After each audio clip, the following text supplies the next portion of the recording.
இந்த நவலக்ஷ்மிபுரம் search pastor and சபை elder. ஐயா உங்கள் பேர்? ஆனந்தராஜ். ஓகேங்க, ரொம்ப சந்தோஷம் உங்களை சந்தித்தது. நான் கோவாவில் ஊழியர் செய்கிறேன். ஆமாம், இங்கே இந்த ஃப்ளட்டு வந்து கேள்விப்பட்ட உடனே அங்கேருந்து நாங்கள் நேராக கிளம்பி நம்ம மக்களுக்கு ஏதாவது ஒரு சின்ன ஹெல்ப் பண்ணணும் அப்படின்னு சொல்லி ஓடி வந்தோம். நாங்கள் அங்கே கோவாவில் சில கஷ்டப்படுறவங்க, கைவிடப்பட்ட நிலையில் இருக்கிறவங்க, மனநலம் பாதிக்கப்பட்டவங்க, அவங்களுக்கு மறுவாழ்வு கொடுக்கறதுக்கு சில வேலைகள் நாங்கள் செய்கிறோம் சபையோடு சேர்ந்து.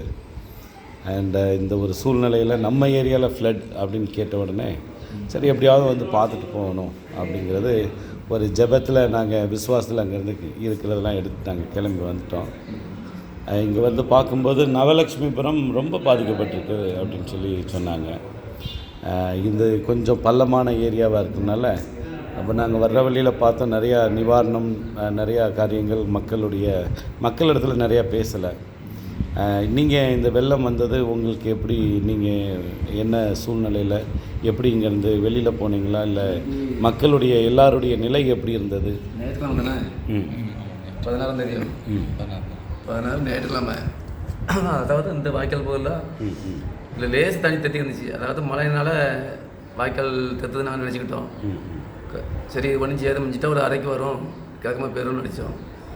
நாங்கள் பார்த்ததோட அதிகம். அதாவது கீழே நிலமட்டத்தில் இருந்து ஒரு 10 முக்கால் இருக்கும். 10 முக்கால் இருந்து 10 ஒரு 10 நிமிஷம் தான் கீழே அடி படிமட்டத்தில் இருந்து நிலமட்டம் வந்துட்டு எந்த பொருளுமே எனக்கு எடுக்க முடியாது. 10 நிமிஷம் தான். தாக்கு மட்டும் 10 மட்டும் தான் நானாக எடுத்தேன். அப்பவுமே எடுத்துகிட்டு வெளியே போகும்போது எனக்கு அந்த தாக்கு தைக்கிட்டு சரி திருப்பி இருந்து இப்போ கீழே வர முடியாது. சரி எந்த பொருளுமே எடுக்கல. சரி தாக்கு மட்டும் 10 மட்டும் தான் எடுத்தோம். காசு கூட கொஞ்சம் காசு இருந்துச்சு, அதை கூட எடுக்க முடியல.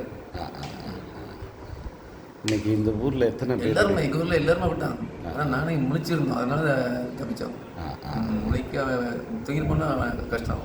ஆனால் எங்கள் மாமா ஒரு ஆள் நான் எழுப்பி போட்டேன், ஃபோன் போட்டு மாமா ஏதோ காவடி சேர்ந்துட்டு தெருவை பாருங்க தண்ணி வேகமாக போகுது வடக்குமரை அப்படின்னு அவங்கள எழுப்பி போட்டு, நான் இன்னொரு மாமா வீடு மாடி இருக்குது, அவங்க எழுப்புங்க நானும் வந்துடுறேன் அப்படின்னு அவங்கள ஃபோன் போட்டு. ஆனால் அவங்க மேலே போயிட்டாங்க, எங்களால் போக முடியல. ஏன்னா தெருவை தாண்டி போனோம். கீழ்ப்புறம் எங்கள் வீட்டுக்கு கீழ்ப்புறம். சரி அங்கே தாண்டி போனால் இப்போ கை வந்தது பேத்திருக்கா, மருமகா இருக்கா, அம்மா அப்பாலாம் வயசானவங்களுக்கு. சரி போக முடியாது. மாதிரி எங்கள் வீட்டு மேலே ஏறிட்டோம் மொட்டை மாடியில். அப்போது மற்ற ஃபேமிலிஸ் நிறையா, எத்தனை குடும்பங்கள் வீடுகள்லாம் இங்கே? ஒரு 125 குடும்பம் இருக்குது வீடு. வரிக்கிழந்து பார்க்கும்போது 160 குடும்பம் 125. எத்தனை வீடுகள் சாதாரணமாக அப்போ ரொம்ப பாதிக்கப்பட்டிருக்கோம்? ஃபுல்லாக 15 வீடு. 15 வீடு.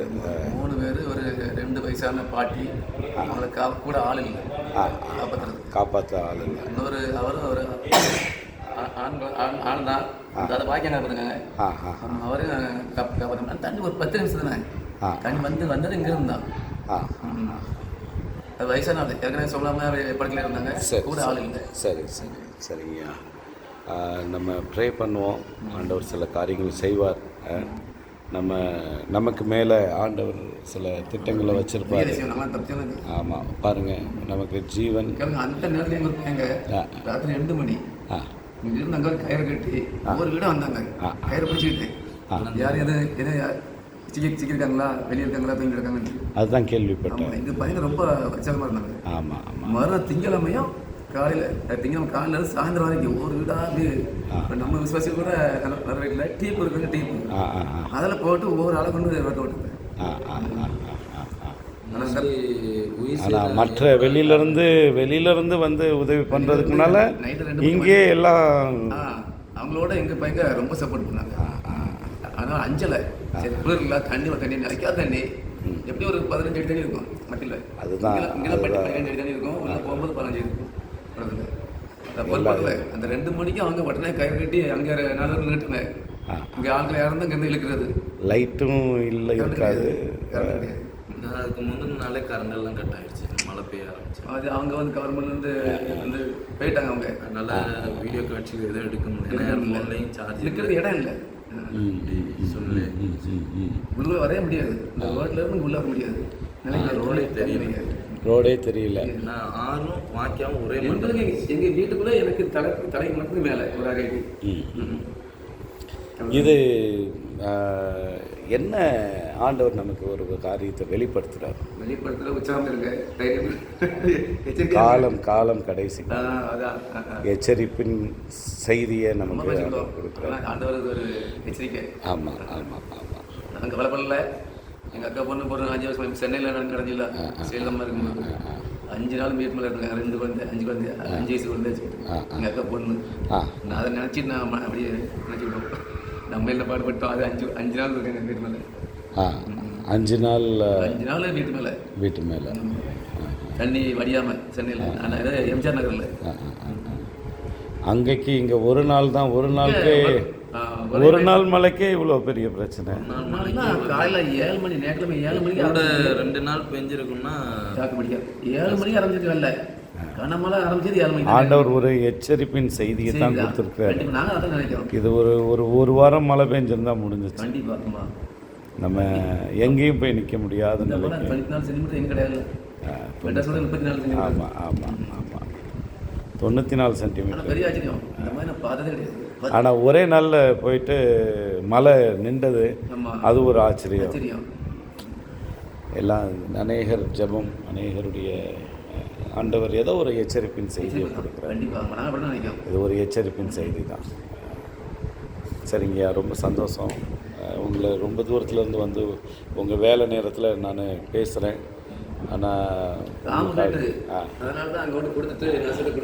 சொல்லுங்கள் பிரதர், நீங்கள் எத்தனை பேரை காப்பாற்றினீங்க?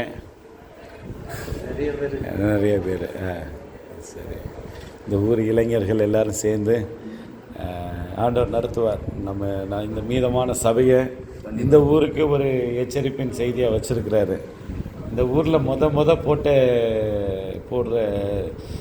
பாட்டு பெல் அடிச்சுட்டு அப்போ எங்களுக்கு கேட்கும்.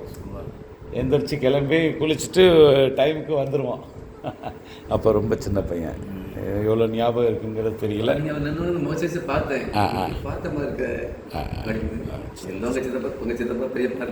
ஆமாம் ஆமாம் கரெக்டு. அந்த ஃபேஸெல்லாம் இருக்குது. சரிங்க, ஒரு சிறு ஜெபம் பண்ணுவோம். சரிங்களா?